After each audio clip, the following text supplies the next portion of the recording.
بسم اللہ الرحمن الرحیم۔ السلام علیکم۔ پروگرام روشنی کے ساتھ حاضر خدمت ہے۔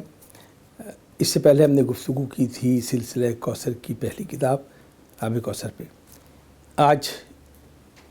شیخ محمد اکرام کی سلسلہ کوثر کی دوسری کتاب عروض کوثر۔ ہمارے ساتھ شریک گفتگو ہے ڈاکٹر عبدالباسط مجاہد صاحب، جن کی تحقیق پر اور تاریخ پر بڑی گہری نظر ہے، اور ان کے ساتھ ہمارا فخر مہمان جناب افتخار عارف صاحب۔ تو آئیے اس کتاب پر گفتگو کا آغاز کرتے ہیں۔ عبدالباسط صاحب، ڈاکٹر صاحب، پہلی بات یہ ہے کہ آخر اس کتاب کو کیوں پڑھا جائے؟ دیکھیے، ایک تو بات یہ سمجھنے کی، یہ جب خطہ ہے جسے ہم بر صغیر پاک و ہند کہتے ہیں، اس خطے کی بہت ساری تاریخ مشترک ہے، اور ظاہر سی بات ہے کہ شیخ محمد اکرام اس بات کے قائل ہیں کہ جو اعتدال مسلمان سلاطین نے اختیار کیا، جیسے ہم پچھلے پروگرام میں ہم نے ذکر کیا تھا آب کوثر کا، اور اس میں ہم سلاطین کے پیریڈ کی بات کر رہے تھے، تو یہ جو ہمیں ایک نظر آتی ہے ایک مورخ کی سوچ شیخ محمد اکرام کی، وہ یہ بتانا چاہتے ہیں کہ جو اس وقت اس خطے کی تاریخ ہے اس پہ علم کا، تہذیب کا کیا اثر رہا، اور اس میں وہ جو علماء اور مشائخ ہیں ان پر ان کا فوکس رہا ہے۔ اور یہاں میں یہ بات بھی کرنا چاہوں گا کہ جو پاکستان جب معرض وجود میں آیا، اس وقت اس بات کی ضرورت محسوس زیادہ کی گئی، لیکن یہ جو بصیرت رکھنے والے تھے، یہ پاکستان بننے سے پہلے ہی اس بات کو سوچ رہے تھے کہ جو محفوظ کرنے کی ضرورت ہے، وہ جو یہاں تہذیب یہاں پر پنپی ہے اور جو اس نے شیپ اختیار کی ہے، جیسے ہم ہندوستان کی اور برصغیر پاک و ہند کی تاریخ کہتے ہیں، اس میں یہ سارے اثرات موجود ہیں۔ یہاں کی جو آپ نے بتایا کہ جو قدیم تاریخ ہے اس کا اثر بھی موجود ہے، پھر جو مسلم پیریڈ ہے اس کا اثر بھی موجود ہے، پھر یہاں پر جب انگریز آئے تو وہ جو اثرات لے کر آئے وہ بھی موجود ہے۔ جو شیخ محمد اکرام کا فوکس ہے وہ اس پوائنٹ آف ویو کو، اس نقطہ نظر کے پرچارک ہیں کہ جو سلاطین کا پیریڈ جیسے سے گزرا، اور آج ہم جس کتاب پر بات کریں گے عروض کوثر، اس میں پھر مغل پیریڈ پر بات ہوتی ہے۔ شروع کرتے ہیں جی، وہ بگتی تحریک میں ختم ہوئی تھی آب کوثر۔ جی، جو میں آپ کو عرض کرنا چاہتا ہوں وہ بتانا چاہتے ہیں کہ یہاں پر جو اتنا، یہ عام جو قاری ہے، ایک عام تاریخ کا طالب علم، اس کے ذہن میں بھی یہ سوال پیدا ہوتا ہے کہ آخر وہ کیا طریقہ تھا کہ مسلمان عددی اعتبار سے کم تھے، اس کے باوجود صدیوں یہاں پر حکمران رہے۔ تو شیخ محمد اکرام ہمیں یہ بتاتے ہیں کہ یہ جو حصہ ہے تاریخ کا، اس تاریخ کے حصے میں جو سسٹم آف گورننس، میں شیخ محمد اکرام کے پوائنٹ آف ویو پر بات کر رہا ہوں، وہ سیکولر تھا، یعنی اس میں جو اعتدال پسند آپ سیکولر کیا اس کو ہمارے نوجوان، جی میں یہ عرض کرنا چاہوں گا کہ جو اسٹیٹ کرافٹ اسٹیٹ کرافٹ جو ہے، اسٹیٹ کرافٹ میں وہ جو علماء تھے، صوفیاء کے اثرات موجود تھے، لیکن جو ڈیسیجن میکنگ تھی وہ اس وقت کے حالات کے مطابق جو حکمران تھے وہ کیا کرتے تھے، اور اس میں ایسا نہیں کہا جا سکتا، اس کو میں سلیس انداز میں یہ عرض کرنا چاہوں گا کہ جو مسلمانوں کی یہ ساری تاریخ ہے، گویا اس میں اسلامی شریعت کا اس طرح سے نفاذ نہیں تھا، البتہ یہ کہ وہ جو تہذیب ساتھ لائے تھے اس تہذیب کے اثرات ہوتے چلے جا رہے تھے، اور وہ صوفیاء کے انداز میں ہو رہے تھے۔ یہ کیسے ممکن ہے؟ آج کے زمانے میں یہ آسانی سے سمجھ سکتے ہیں کہ اگر آپ اپنی بات ہی اس کو زبردستی کریں گے تو پھر اس کا تو ریئیکشن آتا ہے۔ آخر وہ پالیسی کیا رہی مسلمانوں کی، اس پر توجہ دی ہے شیخ محمد اکرام نے، اور یہ جو عروض کوثر ہے، اس عروض کوثر میں انہوں نے اصل میں جو مغل پیریڈ ہے اس کو فوکس کیا ہے، اور یہ وہ لے کر آتے ہیں، گویا جب اختتام ہو رہا ہے مغلوں کا اور انگریزوں کی آمد ہے، جی وہ سارا پیریڈ اس میں ہمیں نظر آتا ہے، اور اس پہ زیادہ فوکس ان کا اکبر سے پہلے اور پھر اکبر کا دور،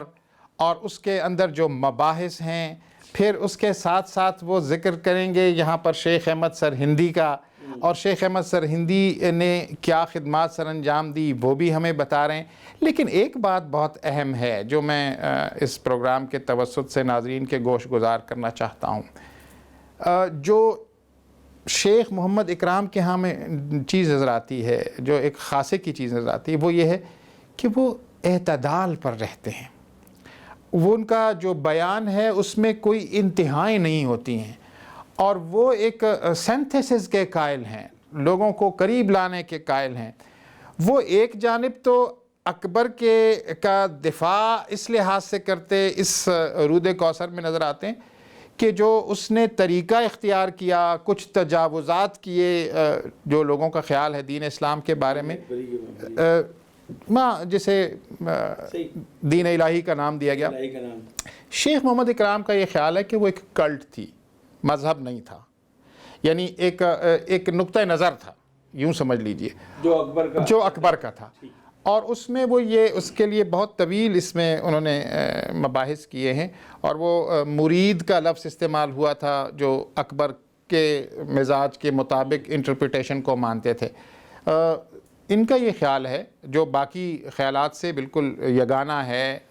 الگ سے ہے، کہ وہ کوئی دین نہیں تھا، جبکہ شیخ احمد سرہندی اور بہت سارے جو مورخین کا ان کے پرزم سے وہ جو دیکھتے ہیں تو وہ ہمیں دین الہی نظر آتا ہے۔ یہاں پہ بھی جو اہم بات ہے وہ دیکھنا یہ چاہ رہے ہیں کہ اکبر نے کس طرح سے ایک بڑی سلطنت کا استحکام برقرار رکھا اور اس کے لیے پالیسی کیسے اختیار کی، گو کہ ان سے بہت سارے لوگوں نے اختلاف کیا ہے۔ تو یہ ایک خوبصورتی۔ ہاں، اس کے ساتھ ایک بات میں کر کے یہ بات یہاں سمیٹتا ہوں، شیخ احمد سرہندی کے مقام کو اسی طرح سے بیان کر رہے ہیں، دین الہی کے بارے میں ان کی رائے کے بارے میں اپنا پوائنٹ آف ویو دے رہے ہیں۔ ڈاکٹر صاحب میں آپ کی طرف واپس آتا ہوں۔ افتخار صاحب، مٹی کی محبت میں ہم آشفتہ سروں نے وہ قرض اتارے ہیں جو واجب بھی نہیں تھے، آپ کے شعر ہیں۔ تاریخ اور ثقافت کا تعلق مٹی سے ہوتا ہے۔ آپ جس تاریخ کی ہم بات کریں اس کا تعلق مٹی سے نہیں۔ ہماری ثقافت اس مٹی سے جنم نہیں لی، ہماری ثقافت کسی اور مٹی سے جنم لی۔ پھر ہم اس کو کیسے اپنی مٹی کی تاریخ کہہ سکتے ہیں؟ یہ جو دوسرا حصہ یہ 1526 گویا بابر کی آمد سے اور پانی پت سے شروع ہوتا ہے، اور 1707 پر یعنی اورنگزیب علیہ الرحمہ کے انتقال پر ختم ہوتا ہے۔ یہ ایک زمانہ ہے مغلوں کا کہ عروج کا، اور اس کا اس میں بہت ہی اہم زمانہ ہے۔ دیکھیے، سلطنت پیریڈ میں مسلمانوں کی اقلیت جو تھی وہ کسی صورت پاؤں اپنے جما چکی تھی، یعنی جی ہاں، جدھر بنگال میں بھی مسلمان اور شمال میں بھی اور مرکز میں بھی وہ تھے، ان کی ہی حکومتیں بدلتی رہتی تھیں، یعنی کبھی کوئی آ جاتا تھا، کبھی کوئی آ جاتا تھا، مگر مسلمان ہی رہتے تھے۔ اسی زمانے میں ایک بڑی علمی کہہ لیجئے یا تہذیبی تحریک کہہ لیجئے اس کو، جس کا آپ نے پچھلی دفعہ اشارہ کیا تھا، مگر وہ ہے بھکتی تحریک۔ اچھا، بھکتی تحریک کے بارے میں اب جو موجودہ ہندوستانی مورخ ہیں اس کو اور طرح سے اس کی تفسیر و تعبیر کر رہے ہیں۔ میں نے حال ہی میں کچھ چیزیں دیکھی ہیں جس کو وہ یعنی ہندوتو کے حوالے سے وہ اس کو بیان کرتے ہیں، رام چندر شکلا وغیرہ۔ ان کا کہنا یہ ہے کہ اس بھکتی تحریک دراصل جو ہندو میجارٹی تھی وہ اپنے آپ کو محفوظ کرنے کے لیے پرسنل گاڈ کا تصور، خیر وہ اس کو انہوں نے فروغ دیا، مگر جو تین بڑے اس کے سورس ہیں، مقامات جس کی طرف اشارہ کیا، قائم ہوا بھکتی تحریک میں جو لوگ ہیں ان کو، ہمارے حصے کے جو لوگ ہیں ان میں اگر آپ دیکھیں صوفیہ کے علاوہ تو دو نام اور ایسے ہیں جن کا ذکر ضرور آنا چاہیے۔ ایک تو بابا گرو نانک ہیں جو گویا سکھ گویا مت کے اور دوسری طرف کبیر داس ہیں جن کو ہندو کہتے ہیں، وہ ہندو تھے، جن کو مسلمان کہتے ہیں وہ مسلمان تھے۔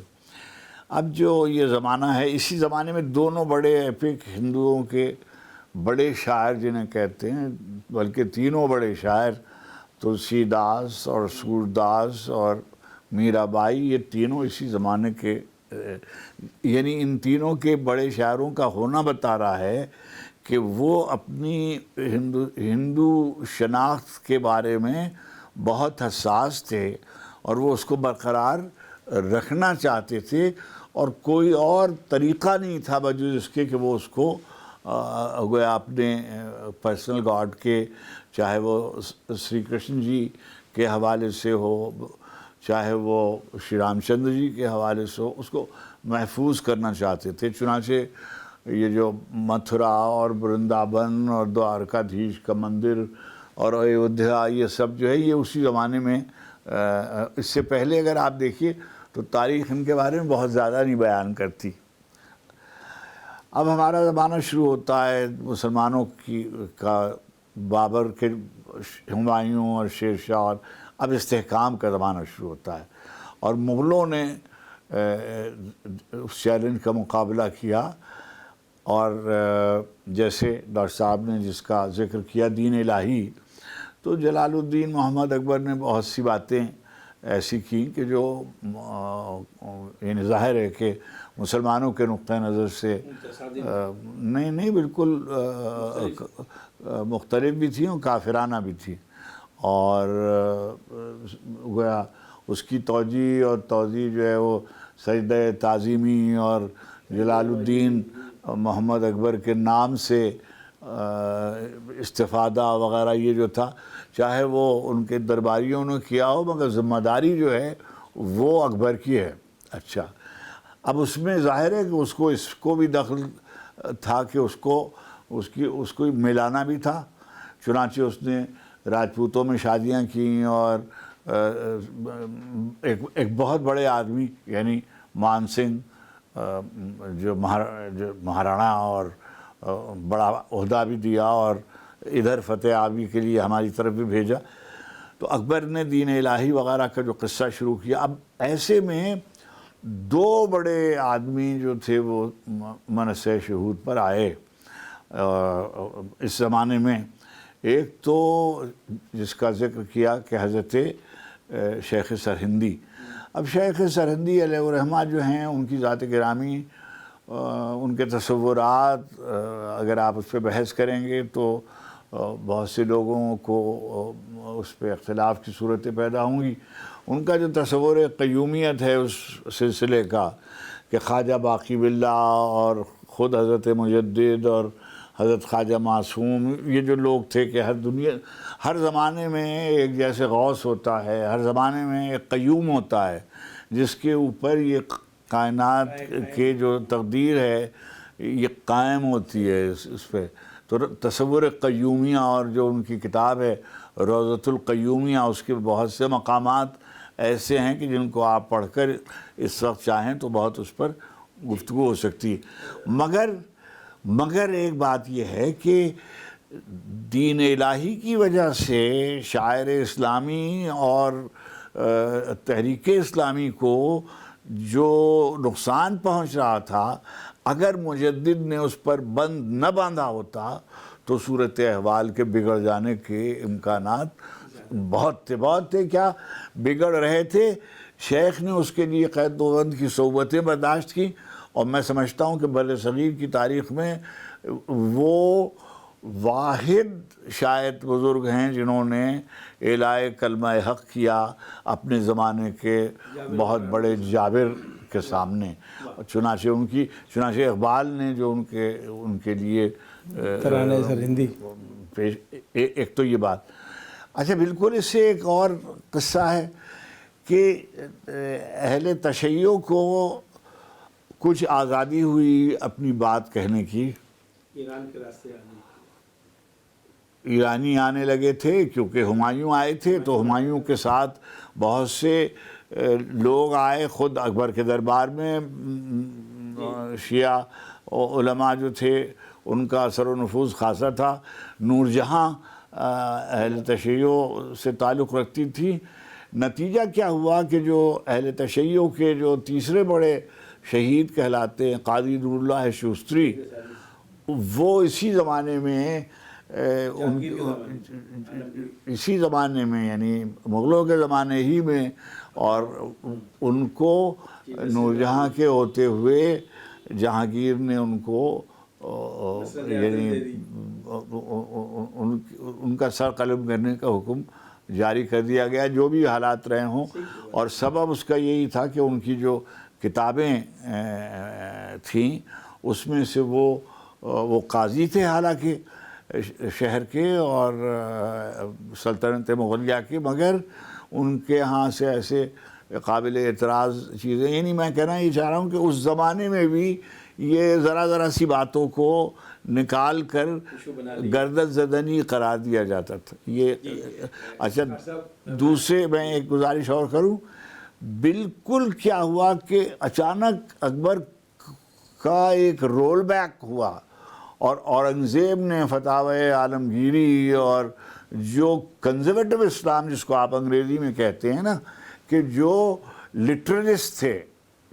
لٹرلسٹ کا مطلب یہ ہے کہ بنیاد گزار یا بنیاد پرست علماء کا غلبہ ہو گیا اورنگزیب کی سرپرستی میں۔ صحیح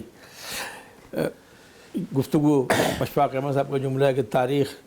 ڈرائنگ روم میں پڑے ہوئے اس چلغوزے کی مانند جس سے آدمی خام خواہ کھولنا شروع کر دیتا ہے۔ دیکھیے افتخار صاحب نے جہاں گفتگو چھوڑی، ڈاکٹر صاحب میں چاہوں گا کہ اس پہ آپ سے بات کی جائے۔ دو تہذیب اور ثقافت، تاریخ تہذیب ثقافت ایک پیرل چل رہی ہے، متوازن چل رہی ہے اس سرزمین پہ، ایک ہندو ثقافت ہے اور ایک آپ کی لائبی مسلمانوں کی ثقافت۔ دو قومی نظریے کیا اسی کی بازگشت نہیں ہے جو اس کتاب میں ان کا تذکرہ ہے؟ جی میں آپ کو عرض کروں، جیسے افتخار عارف صاحب فرما رہے تھے کہ شیخ احمد سرہندی نے کیا رول پلے کیا اور وہ صعوبتیں برداشت کی، یہ جو آپ دو قومی نظریے کی بات کر رہے ہیں اس حوالے سے تو میری ذاتی جو ایک طالب علمانہ رائے ہے اس کے مطابق تو شیخ احمد سرہندی اس خطے کے اندر اگر دو قومی نظریے کی بنیاد ہم ان کے ساتھ جوڑتے ہیں، پہلے جو گفتگو ہو رہی تھی وہ شیخ محمد اکرام صاحب کا پوائنٹ آف ویو ہے، چونکہ ہم اس کتاب پر گفتگو کر رہے ہیں۔ آج تو اس کی بازگشت زیادہ نظر آ رہی ہے، تاریخ کا جو تسلسل کہا جاتا ہے نا، تاریخ کا تسلسل برقرار ہے۔ تو ابھی ہمیں جو مودی سرکار کا جو اصل چہرہ نظر آ رہا ہے، آج سے 2 دہائیاں پہلے جب ہم لوگوں کو بتاتے تھے کہ کیا ہے، کس طرح سے مظالم ہوئے، جو نئی نسل تھی اسے نہیں پتہ تھا کہ کیوں پاکستان ہمارے وجود میں آیا، تو انہیں بڑی بات سمجھانی پڑتی تھی۔ اب مودی نے کام آسان کر دیا کہ اب ساری اقلیتوں کے ساتھ جو اس کا رویہ ہے اور جو مسلمانوں کے ساتھ رویہ ہے، وہ اصل میں ہمیں بتاتا ہے کہ وہ جو ہمارے بزرگ تھے جن میں شیخ احمد سرہندی ہیں، آگے چل کر ہم شاہ ولی اللہ محدث دہلوی پر بات کریں گے، پھر آگے جب ہم چلیں گے اسی کوثریات میں تو پھر ہم سر سید پر بھی آ جائیں گے، اور وہ دیکھیں گے کہ وہ کیسے مسلمان اپنے جداگانہ وطن کی طرف کیسے انہیں پش کیا گیا، انہیں ان کے ساتھ رویہ کیا اختیار کیا گیا کہ یہ سب کچھ ہوگا۔ اصل میں جو مجدد کہا جاتا ہے شیخ احمد سرہندی کو اسی لیے کہا جاتا ہے کہ تجدید کی انہوں نے، اور وہ پہچان لیا کہ اگر یہ کچھ ایملگمیٹ ہو گئی چیزیں تو پھر اس کی شکل کچھ اور بن جائے گی۔ جو آپ کا شعبہ ہے، اس کی زبان، اس کی اسلوب، شیخ محمد اکرام صاحب کی تحریر یا اس کتاب کو جب آدمی پڑھے گا تو کیا کیا اثرات چھوڑے گی اس کے ذہن پر؟ جو سب سے اہم بات شاید میرے نزدیک ان کتابوں کی ہے کہ جب آپ اس کو پڑھتے ہیں تو آپ کا دل چاہتا ہے کہ اس کے بارے میں ماخذ کی طرف جایا جائے، حوالے کی طرف جایا جائے، بڑی کتاب مثلا فرض کیجئے وہ مجدد کا ذکر کرتے ہیں، تو مجدد کا ذکر تو کرتے ہیں، آپ کو نہیں معلوم کہ بھئی مکتوبات ربانی کیا ہیں، یہ تو اب تو ہمارے لیے وہ جمع کر کے دے دیے گئے ہیں کہ مجدد کے کیا کیا تصورات تھے۔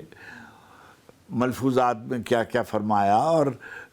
کن کن لفظوں میں انہوں نے اپنے آپ کو سنبھال کے رکھا. یہ سب فتاوی عالمگیری جو ہے عالم اسلام کی ایک بڑی دستاویز ہے. اس میں بہت سے قابل اعتراض باتیں آوازیں بھی اٹھائی گئی, اس پہ باتیں بھی آپ ہوئی. بات کر بالکل سکتے ہیں, لیکن یہ کوشش کہ تمام چیزوں کو جمع کر دیا جائے, یعنی کہیں اور عالم اسلام میں اس طرح کی دوسری کتاب فتاوی عالمگیری جیسی شاید مشکل سے موجود ہوگی. بہت شکریہ افتخار صاحب. 1 منٹ کا صرف سوال ہے, جو کہ آپ تدریس سے آپ کا تعلق ہے, اور وہ یہ کہ جو ماخذ لیے ہیں شیخ محمد اکرام صاحب نے, جو ریفرنس بکس ہیں ان کے انہوں نے فہرست دی ہے, ظاہر میں جب پڑھیں گے تو احساس ہو جائے گا. تو بنیادی طور پر انہوں نے استفادہ کہاں سے کیا ہے, وہ کون سی اہم کتب ہیں؟ دیکھیں, تاریخ کے حوالے سے جب ہم ان کتب کا جائزہ لیتے ہیں اور بالخصوص رود کوثر کا, تو انہوں نے پرائمری سورسز کو مینشن کیا ہے. پرائمری سورس اسے کہتے ہیں جیسے بنیادی ماخذ. میں نے پچھلے پروگرام میں بھی یہ بات عرض کی تھی جب ہم بات کر رہے تھے کہ ان کا طرز تاریخ نویسی کیا ہے. اس میں انہوں نے یہ جدت اور ندرت لے کر آئے کہ محض جو آپ نے جس کو کہا کہ تلوار کے سائے میں یا دربار میں تاریخ لکھی جاتی ہے, اس کا ایک اپنا رنگ ڈھنگ ہوتا ہے, جو ہمیں یہ مغل دور جس کی ہم بات کر رہے ہیں اس میں اگر ہم ابو الفضل کو دیکھیں اور فیضی کی تحریریں دیکھیں تو وہ ہمیں جھلک نظر آئے گی. اس کے سامنے ہی ہمیں منتخب التواریخ نظر آئے گی, وہ بھی دربار سے منسلک لیکن تاریخ ذرا ہٹ کے مختلف لکھ رہے تھے. اب اصل بات یہ ہے کہ انہوں نے یہ جو